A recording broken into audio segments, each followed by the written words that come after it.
বাংলাদেশের ছাত্র জনতার গণ-অভ্যুত্থানের পর দেশে দুর্বৃত্তদের হাতে লুটপাট, হামলা ও অগ্নিসংযোগের ঘটনা ঘটেছে, যার অন্যতম শিকার হচ্ছে দেশে বসবাসরত সংখ্যালঘু সম্প্রদায়।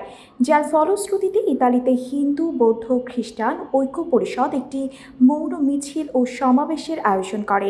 AB24 বাংলা ও বাঙালির পাশে। এতে উপস্থিত প্রবাসীরা অন্তর্বর্তীকালীন বাংলাদেশ সরকারের প্রধান উপদেষ্টা ডক্টর মোহাম্মদ ইউনূস বরাবর ৮টি দাবি সম্বলিত একটি স্মারকলিপি তুলে দেন দূতাবাসের দূতালয় প্রধান মোহাম্মদ জসিম উদ্দিনকে। এ সময় সংগঠনের পক্ষ থেকে উপস্থিত ছিলেন সনাতনী সংঘ আরএছর সভাপতি বারুই সঞ্জিত, সাধারণ সম্পাদক জন পল, হিন্দু পূজা উদযাপন পরিষদের সভাপতি কানাইলাল সাহা, অপু বড়ুয়া, অজিত বড়ুয়া, রিপন বড়ুয়া, রাজেশ বণিক এবং অনুপ দাস সহ অনেকে। তারা দেশের এই বিরাজমান পরিস্থিতি যাদের দ্বারা সংঘটিত হচ্ছে অতি দ্রুত তাদের আইনের আওতায় আনার পাশাপাশি নির্যাতিত নাগরিকদের নিরাপত্তা নিশ্চিত করার দাবি জানান।